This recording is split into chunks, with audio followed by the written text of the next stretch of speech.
আমাকে জেলখানায় রিমান্ডে নিয়ে এক পুলিশ অফিসার বলেছিল, রহমানী সাহেব, কোরআনে তো বলা আছে কুল্লা ইয়াউমিন হুয়া ফি শান, আল্লাহ ব্যস্ত আছেন। নাউজুবিল্লাহ। এখন আমরা আপনাকে অত্যাচার নির্যাতন যাই করে আল্লাহ দেখবেন না, আল্লাহ ধরবেন, থ্রেট দিয়েছেন, সানাফুরুলাকুম আইয়ুহাস সাকালান, এটা একটা থ্রেট দিয়েছেন, যখন ধরবেন তখন দেখবো। এখন তো আমরা আপনাকে ধরেছি। এভাবে তার উপহাস করত, মজাক করত।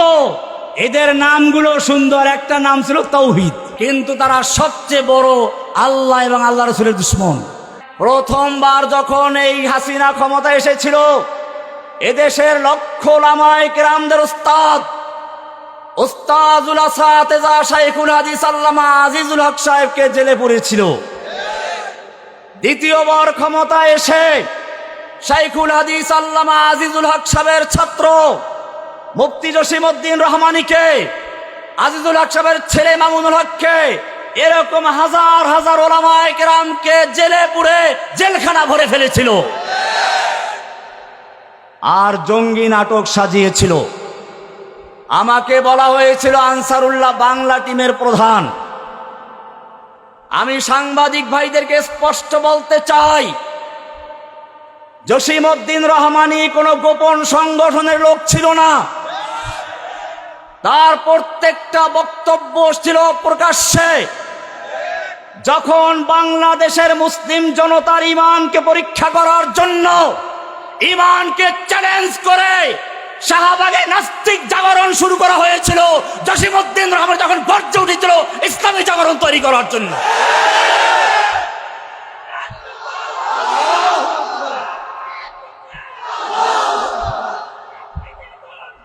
এখনো শেখ হাসিনার সেই জঙ্গি নাটকের কিছু প্রেতাত্মা বসে আছে। শাসন যন্ত্রের ভিতরে এরা লুকিয়ে আছে। সুযোগ পেলেই এখনো সেই হাসিনার মতো বলতে থাকে জঙ্গিবাদী, তাকফিরি, অমুক তমুক।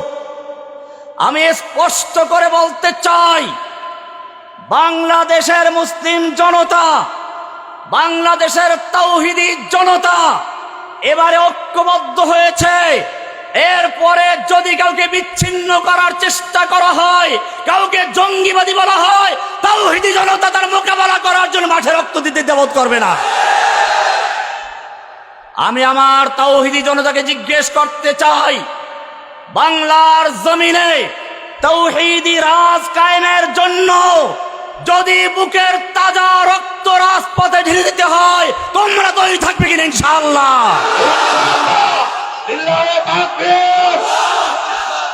আজিজুল হক সাহেবকে দিয়েছিল পুলিশ হত্যা মামলা।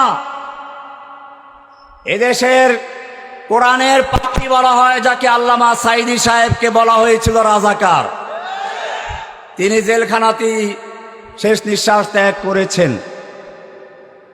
ভাইয়েরা আমার, এদেশের যারা কোরআনের কথা বলে, হাদিসের কথা বলে, যুবকদের মধ্যে যারা ইসলামের চেতনা তৈরি করার সক্ষমতা রাখে, এদের সবচেয়ে বড় শত্রু হচ্ছে সেই সমস্ত উলামায়ে কেরাম।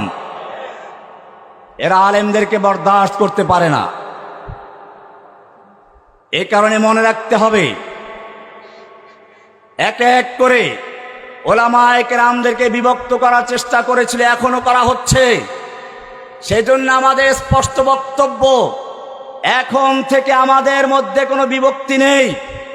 আমি একটু শুনেছি আমার পূর্বে আল্লামা হারুন ইসলামাবাদী সাহেব বলছিলেন শত্রু চিনতে হবে। এটা খুব গুরুত্বপূর্ণ বিষয়। কোন এক আল্লাহওয়ালাকে জিজ্ঞেস করা হয়েছিল, আপনি এই স্তরে কিভাবে উপনীত হলেন? তিনি বললেন, আমি দেখলাম দুনিয়াতে এমন কোনো লোক নেই যার কোনো বন্ধু নেই। ল্যাংরা, লুলা, আতর, কুড়া, বোকা সবার বন্ধু আছে, আমারও কেউ বন্ধু আছে। কিন্তু আমার বন্ধু কে আসলে? দুনিয়াতে কেউ স্থায়ী বন্ধু নয়। সব সমস্যার সমাধান দিতে পারে আল কোরআন। আমি কোরআনের কাছে জিজ্ঞেস করলাম আমার বন্ধুকে, কোরআন আমাকে জানিয়ে দিল আল্লাহু ওয়ালিয়্যুল্লাযীনা আমানু, মুমিনদের বন্ধু হচ্ছেন কে? এবারে আমি চিন্তা করলাম, দুনিয়ায় এমন কোনো মানুষ নেই যার কোনো শত্রু নেই। যত ভালো মানুষ হোক তার শত্রু আছে। আমার শত্রুটা কি? আজকে যে শত্রু সে কালকে বন্ধু হয়ে যায়। এজন্য আমি আবার কোরআনকে জিজ্ঞেস করলাম, কোরআন তুমি বলে দাও আমার শত্রুকে। কোরআন বলছে ইন্নাশ শাইতানা লিল ইনসানি আদুউম মুবিন, নিশ্চয়ই শয়তান হচ্ছে তোমাদের প্রকাশ্য শত্রু। বন্ধুকে, দুশমনকে। আল্লাহ যেহেতু বন্ধু, আল্লাহর পথে যারা চলে, আল্লাহর কথা বলে, আল্লাহর দিন প্রতিষ্ঠার কাজ করে, তারা সকলে আমার বন্ধু, সে যে দলের হোক না কেন। অপরদিকে শয়তানের কথা যারা বলে, শয়তানের পথে যারা চলে, শয়তানের রাজ কায়েম করতে যারা চায়, তারা আমাদের শত্রু। পরিষ্কার হয়ে গেলে শত্রু আর মিত্র। আমাদের শত্রু ইসলামিক কোন দল নয়। আমাদের এখন মিশন হচ্ছে একটাই, আমরা এখনো বিজয় লাভ করি নাই। মনে রাখতে হবে, একটা সাময়িক বিজয় বাংলাদেশে এসেছে।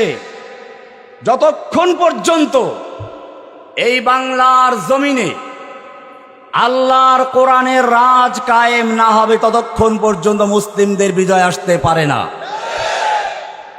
আল্লাহ সুবহানাহু ওয়া তাআলা কোরআনে বলেছেন রাসূলকে কেন পাঠানো হয়েছিল? ওয়াল্লাযী আরসালা রাসূলাহু বিল হুদা ওয়া দীনিল হক।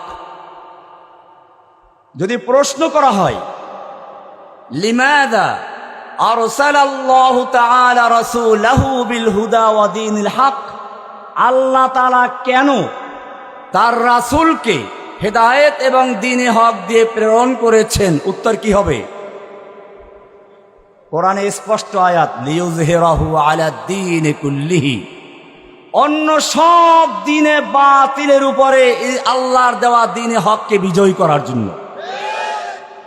সব দ্বীনে বাতিলের উপরে আল্লাহর দ্বীনে হককে বিজয়ী করার জন্য আল্লাহ তার রাসূলকে পাঠিয়েছেন।